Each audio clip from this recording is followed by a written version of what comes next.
Good evening my dear friends. आज की इस वीडियो में हम डिस्कस करने वाले हैं multiple choice questions arms and the man पर आधारित। और ये प्ले किसका है? जीबी शॉ का है। और प्ले में अगर इसकी बात करें तो एक कॉमेडी है। ये क्या है? कॉमेडी है। ठीक है, कॉमेडी किसको बोलते हैं? जिसकी हैप्पी एंडिंग होती है, कॉमेडी है। और 3x ये प्ले है, 3x प्ले है। ये कैसा प्ले है? 3x। इससे पहले हमने जो बात की थी 1 एक्ट प्ले यानी कि जेम्स सिंज का राइडर्स टू द सी, जो कि उत्तराखंड एलटी के सिलेबस में है। और ये जो ड्रामा वाला पोर्शन हमारा यूनिट 4 है और इसमें लगभग हमने सारे इसके टॉपिक्स कवर करा दिए हैं। रही बात एज यू लाइक इट और ओथेलो से रिलेटेड, यहाँ पे एमसीक्यूज आपको जल्द ही देखने को मिलेंगे। यूनिट 7 भी हमने लगभग कवर कर दिया है। इसमें विजय तेंदुलकर का the court is in the session, इसके अलावा इस्मत चुगताई का कल्लू। अब रही बात डिलीवरेंस पे, भी हमने आधे से ज्यादा एमसीक्यूज प्रिपेयर कर लिए हैं। जल्द ही वो वीडियो भी आपको देखने को मिलेगी। यहाँ पर उत्तराखंड एलटी के हर एक टॉपिक को हम यहाँ पे कवर करने की कोशिश कर रहे हैं। पार्ट 1 से रिलेटेड लगभग मोर देन 35 वीडियोज यहाँ पे चैनल पे हैं, प्लेलिस्ट अलग से बनी हुई है। पार्ट 2 में अधिकतर टॉपिक यहाँ पे हमने कवर किए हुए हैं, उनको आप वॉच कर सकते हैं। बचे हुए टॉपिक्स जो हैं उनको जल्दी हम कवर करने की कोशिश हमारी जो है जारी है। अपनी तरफ से बेस्ट देने की कोशिश कर रहे हैं जितना भी हमें समय मिल पा रहा है। तो पहले नंबर का जो क्वेश्चन है, what is the setting of the play Arms and the Man? Arms and the Man की सेटिंग क्या है, ये पूछा जा रहा है। तो इस क्वेश्चन के अगर हम करेक्ट आंसर की बात करें तो बल्गारिया करेक्ट आंसर हो जाएगा, ए ऑप्शन। अब रही बात आर्म्स एंड द मैन किसने लिखा है? जीबी शॉ ने लिखा है।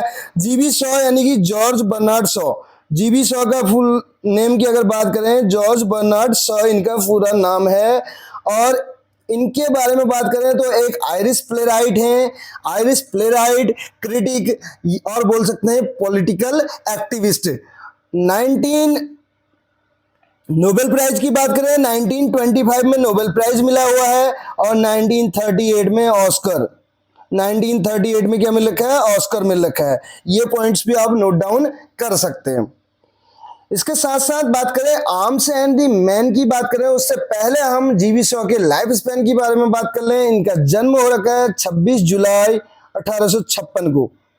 26 जुलाई 1856 में इनका जन्म हुआ है। और इनकी डेथ कब हुई? इनकी डेथ हो रखी है 2 नवंबर 1950। 2 नवंबर 1950 को इनकी मृत्यु हो जाती है। ठीक है, तो ये इनका लाइफ स्पेन है 1856 से लेके 1950 तक का। और आयरिश प्लेराइट हैं। 1925 में नोबेल और 1938 में इनको मिला है ऑस्कर। ये दोनों प्राइज भी, अवार्ड भी आपको नोट डाउन कर लेने। इसके अलावा इनके मेन वर्क्स की बात करें, Man and Superman, Pygmalion, Saint Joan, Candida, ये इनके मेन वर्क्स हैं। नेक्स्ट पॉइंट की बात करें तो आर्म्स एंड द मैन हमने बताया कि क्या है? ये कॉमेडी है। और ये पब्लिश कब हो रखी है? 1894 में। रिटन कब है? 1890s। ठीक है, यानी कि डिकेड की बात चल रही है। कहीं पे आपको 1885 भी मिल जाएगा, कहीं पे 1890s भी मिलेगा। ठीक है, तो ये आपको ध्यान रखना है। 3x प्ले है। और किस पर आधारित है ये 1880s का जो डिकेड में जो वॉर चल रहा था, एक सर्बियन बल्गेरियन वॉर करके, सर्बो बल्गेरियन वॉर करके आपको मिल जाएगा। सर्बो बल्गेरियन वॉर पे आधारित है ये। ठीक है,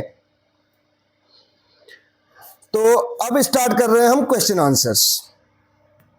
जैसे जैसे क्वेश्चन आंसर्स के जरिए हम आगे बढ़ेंगे, एक्सप्लेनेशन जहां पे जरूरी होगा वो भी देते हुए चलेंगे। दूसरे क्वेश्चन की ओर बढ़े। The play Arms and the Man is a, जो आर्म्स एंड द मैन है वो क्या है? हम ऑलरेडी इस बारे में बात कर चुके हैं। ये एक कॉमेडी है। कॉमेडी क्या होती है? हैप्पी एंडिंग जिसमें हमें दी जाती है, हैप्पी एंडिंग जिसमें देखने को मिलती है। और हैप्पी एंडिंग को हम हजारों बार बता चुके हैं। ठीक है, क्या बोलते हैं? डिनोमेंट बोलते हैं, डिनोमेंट बोलते हैं। और सैड एंडिंग को बोलते हैं कैटास्ट्रोफ। नेक्स्ट क्वेश्चन की ओर बढ़े। द प्ले सैटेराइजेज, तो किस चीज को सैटेराइज करता है? किस चीज पे सटायर यानी कि व्यंग्य है कहने का मतलब? मिलिट्री पे, लव एंड रोमांस पे, एरिस्टोक्रेसी पे, ऑल ऑफ द अबव। तो इसका करेक्ट आंसर हो जाएगा all of the above. Next question है, the main character Raina Petkoff is engage to. तो रेना जो पेटकॉफ है वो एंगेज है किसके साथ? तो जो रेना है उसका जो फियांस होता है वो कौन होता है? सर्जियस। ए ऑप्शन यहाँ पे करेक्ट हो जाएगा, ये रेना का मंगेतर होता है, सर्जियस सरन ऑफ करके। इसमें अगर बात करें कैरेक्टर्स की बात करें तो मेन कैरेक्टर कौन है? जैसा कि हमें दिया है रेना पेटकॉफ, ये डॉटर है, ये क्या है? डॉटर है। इनकी मदर का नाम क्या है? इनकी मदर का नाम है कैथरीन। इनकी मदर का नाम क्या है? कैथरीन है, कैथरीन पेटकॉफ करके। और इनके फादर का नाम है मेजर पॉल। फादर का नाम क्या है? Major Paul. डॉटर कौन है? रेना पेटकॉफ है। कैथरीन पेटकॉफ जो है इनकी मदर है। मेजर पॉल पेटकॉफ कौन है? इनके फादर हैं। और लूका करके इसी में हमें दिए हैं, देखिए इसी में जो ऑप्शन दे रखे हैं, लूका करके मेड सर्वेंट है, ठीक है, जो कि ब्यूटीफुल भी है। और इसके अलावा निकोला है, ये भी सर्वेंट है। और रही बात कैप्टन ब्लंटसली, ये कैप्टन है आपको जैसा कि इसमें दिया हुआ भी है। सर्जियस भी क्या है? आर्मी में है ये यानी कि सर्जियस और जो major Paul Petkoff father of Raina Petkoff, ये आर्मी में होते हैं, ठीक है, ऑफिसर। कौन? मेजर पॉल पेटकॉफ की हम बात कर रहे हैं, आर्मी ऑफिसर होते हैं ये भी। आगे देखिए, इसमें 5th नंबर का जो क्वेश्चन हमारे पास, क्वेश्चन नंबर 4 हम ऑलरेडी डिस्कस कर चुके हैं, ए ऑप्शन करेक्ट हो जाएगा। 5th में देखिए, 5th नंबर का क्वेश्चन है, captain Bluntschli belongs to which army. जो कैप्टन ब्लंटसली है कौन सी आर्मी से बिलोंग करता है? तो स्विस आर्मी से ये बिलोंग करता है, ऑप्शन नंबर सी करेक्ट हो जाएगा। नेक्स्ट देखिए, इसमें रेना हाइड्स कैप्टन ब्लंटसली इन हर। तो रेना जो है छिपा देती है कैप्टन ब्लंटसली को, कहाँ छिपाती है? तो बैल्कनी में, पर्दे के पीछे, ठीक है, कर्टेन करके भी आपको कहीं पे ऑप्शन में मिलेगा। तो हाइड कहां पे करती है? कर्टेन के बिहाइंड दी कर्टेन्स। शुरू में अगर बात करें तो इस प्ले के शुरुआत में जो है इनकी मदर इनके पास जाती है, जो कि क्या करती है, इनको एक गुड न्यूज बताती है, किसके बारे में? कि इनकी जो आर्मी है वो क्या कर चुकी है, इनकी आर्मी ने जो है युद्ध जीत लिया है करके। तो शुरुआत में इस प्ले के आपको देखने को मिलेगा जो सर्जियस हैं उनके साथ इनकी जो है इंगेजमेंट यानी कि फिक्स हो जाती है, इंगेज रहती हैं बाद में। लेकिन अंत में, इसके अंत में आपको देखने को मिलेगा जो ब्लंटसली के साथ इनकी जो है शादी हो जाती है। और जो सर्जियस है वो उसकी शादी किसके साथ होती है? लूका करके, लूका जो यानी कि मेड सर्वेंट है उनके साथ, ठीक। Who is the name of the Rena's what is the name of the Rena's maid? तो मेड सर्वेंट का नाम क्या है? लूका करके है, ये ऑप्शन करेक्ट हो जाएगा। नेक्स्ट क्वेश्चन देखिए, क्वेश्चन नंबर नेक्स्ट जो हमारे पास है, who discovers captain Bluntschli hiding in Raina's balcony. तो कौन डिस्कवर करता है, कौन खोज लेता है, ढूंढ लेता है, कहने का मतलब है कैप्टन ब्लंटसली को छिपा हुआ रेना के बेल्कनी में। तो ये इनकी जो मेड सर्वेंट है लूका करके। What is the occupation of Raina's father? Raina के फादर मेजर पेटकॉफ का ऑक्यूपेशन क्या है? तो एक सोल्जर है। Who is engage in a secret romance with Louka? Secret romance में लूका के साथ कौन एंगेज है? तो ये जो है सर्जियस है। ये कहीं ना कहीं धोखा कर रहा होता है किसके साथ? रेना के साथ। और रेना भी कहीं बाद में जब शुरू में ही जब कैप्टन ब्लंटसली आता है तो कहीं ना कहीं उसको चाहने लग जाती है। तो इसका जो ऑप्शन नंबर सी है ये करेक्ट आंसर हो जाएगा। बढ़ेंगे अगले क्वेश्चन की ओर। The play Arms and the Man is set during which war? जो आर्म्स एंड द मैन है वो किस वॉर पे आधारित है? तो 4 ऑप्शन हमारे पास है, इसमें बाल्कन वॉर करके हो जाएगा, लेकिन हमने स्टार्टिंग में बता रखा है सर्बो बल्गेरियन वॉर पे आधारित है ये, ठीक है। रेनाज फैमिली हाइड्स, रेना की जो फैमिली है वो किस चीज को हाइड करती है? अगर शुरू में अगर बात करें तो ब्लंटसली को यहाँ पे वो करती है सोल्जर को, लेकिन अगर आप प्ले को पढ़ेंगे तो ये वेपन्स को हाइड करती है। रेना की फैमिली किस चीज को हाइड करती है? वेपन्स को। कैप्टन ब्लंटसली हाइड्स हिज गन इन, जो कैप्टन ब्लंटसली है अपनी गन को हाइड कर देता है किसमें? अ फ्लावर पॉट में। Who eventually falls in love with captain Bluntschli? तो किसको यानी कि लव हो जाता है, कहने का मतलब है प्रेम हो जाता है कैप्टन ब्लंटसली से? तो Raina, A option. Captain Bluntschli is referred to as the chocolate cream soldier. तो चॉकलेट क्रीम सोल्जर के नाम से किसको जाना जाता है? कैप्टन ब्लंटसली को जाना जाता है। ये क्वेश्चन भी पूछा जा सकता है। और चॉकलेट क्रीम सोल्जर जो है, चॉकलेट क्रीम सोल्जर कौन से प्ले पे आधारित है, ऐसे भी क्वेश्चन बन सकता है। तो आर्म्स एंड द मैन करके आपको आंसर देना है। और कैप्टन ब्लंटसली जो है चॉकलेट क्रीम सोल्जर के रूप में इसको रेफर क्यों किया जाता है, पूछा जा रहा है। He carry chocolates in his pocket, D option correct होगा। Who does Raina choose in the end? तो अंत में रैना किसको चूज करती है, किसको पसंद करती है, कहने का मतलब है Bluntschli, captain Bluntschli. Question number 17 है, what is Raina's last name? Raina का लास्ट नेम क्या है? तो रैना पेटकॉप करके है। The characters of Raina Petkoff is inspired by Shaw's on experiences is Bulgaria, ये ऑप्शन करेक्ट हो जाएगा। क्वेश्चन नंबर 19 हमारे सामने है, विच character is non for his और हर लॉयलिटी टू मेजर पेटकॉप? तो कौन सा करेक्टर जाना जाता है अपनी लॉयल्टी के लिए मेजर पेटकॉप के प्रति? तो ये निकोला करके है,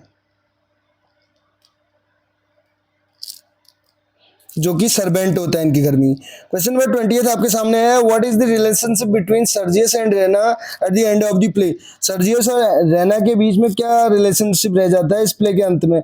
तो ये सेपरेट हो जाते हैं, अलग हो जाते हैं। डाइवोर्स नहीं बोलेंगे, इनकी शादी नहीं हुई रहती है, एंगेज होते हैं तो सेपरेट हो जाते हैं, अलग हो जाते हैं, ठीक है, सेपरेटेड हो जाएगा। क्वेश्चन नंबर 21 हमारे पास है, who is the first discover Raina's secret relationship with Bluntschli? तो किसको पता चलता है, कौन जो है डिस्कवर करता है रैनाज रैना का जो सीक्रेट है, रैनाज सीक्रेट रिलेशनशिप, यानी कि जो सीक्रेट रिलेशनशिप है उसका ब्लंटसली के साथ, इसको कौन डिस्कवर करता है?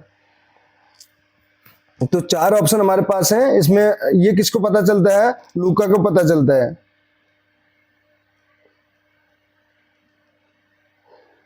नेक्स्ट क्वेश्चन की ओर बढ़ेंगे। अगला क्वेश्चन हमारे पास है क्वेश्चन नंबर 22,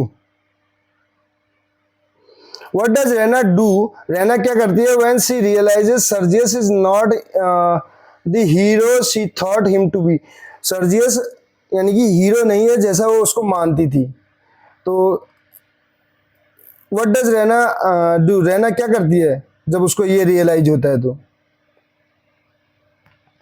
तो यहां पर हमारे पास ऑप्शन नंबर बी जो है ये करेक्ट हो जाएगा, C breaks off the engagement.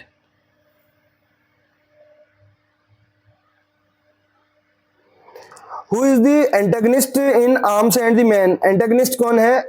Protagonist और एंटेगनिस्ट की अगर बात की जाए तो एंटेगनिस्ट कौन है इसमें? सर्जियस सेरन ऑफ दिया है इसमें, ऑप्शन नंबर सी इसका करेक्ट आंसर हो जाएगा। What is the social status of Petkoff family? Petkoff की फैमिली का सोशल स्टेटस क्या होता है? अरिस्टोक्रेट्स होते हैं। What is the climax of the play? Climax क्या होता है प्ले का, ये पूछा जा रहा है। तो क्लाइमैक्स क्या होता है?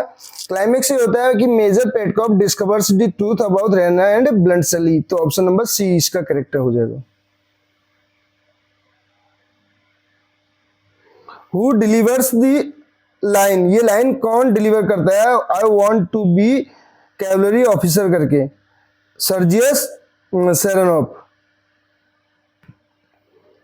What is the meaning of the title Arms and the Man? Arms and the Man की मीनिंग क्या है पूछा जा रहा है। तो इसका करेक्ट आंसर क्या हो जाएगा? It symbolises the conflict between war and love and war. What is the major theme of the play? Major theme क्या है इसकी, ये पूछा जा रहा है। सोशल क्लास एंड स्टेटस करके हो जाएगा। Who is consider the hero of the play? तो किसको कंसिडर किया जाता है? कैप्टन ब्लंटसली को। अगर मेन कैरेक्टर की बात होगी तो Raina Petkoff. What is major Petkoff's occupation? तो मेजर पेटकॉप का ऑक्यूपेशन क्या है? तो ये सोल्जर है। Who says the line? किसने कही ये line? I am going to marry Louka. तो ये सर्जियस ने कहा। Who delivers the line? 9 soldiers out of 10। 10 में से जो है 9 सोल्जर क्या होते हैं? बोर्न फूल्स, मूर्ख पैदा होते हैं। ये किसने कहा? ये कैप्टन ब्लंटसली ने। What is the name of Raina's dog? Raina के डॉग का नाम क्या होता है? सुल्तान होता है। सी ऑप्शन करेक्ट हो जाएगा। क्वेश्चन नंबर 34 हमारे पास है, what is the relationship between Sergius and Raina at the beginning of the play? तो बिगिनिंग ऑफ द प्ले में इनका रिलेशनशिप क्या होता है? एंगेज्ड होते हैं और अंत में क्या हो जाते हैं? सेपरेटेड। लास्ट क्वेश्चन है इस वीडियो का, what is the social status of Serbo Bulgarian war? तो सोशल स्टेटस क्या है सर्बो बल्गेरियन वॉर का? It is depicted as senseless and brutal. B option इसका करेक्ट हो जाएगा। तो ये थे 35 क्वेश्चंस जो हमने डिस्कस किए और आर्म्स एंड द मैन से रिलेटेड और जीबी शॉ से रिलेटेड जो जो मेन पॉइंट्स थे वो भी हमने शेयर करने की कोशिश की। वीडियो कैसी लगी आपको जरूर बताइएगा। वीडियो पसंद आई हो तो अपने फ्रेंड्स के साथ भी दबा के शेयर कीजिएगा। चैनल पे नए हैं तो चैनल को सब्सक्राइब कर सकते हैं। मिलते हैं अगली वीडियो में। Thank you so much.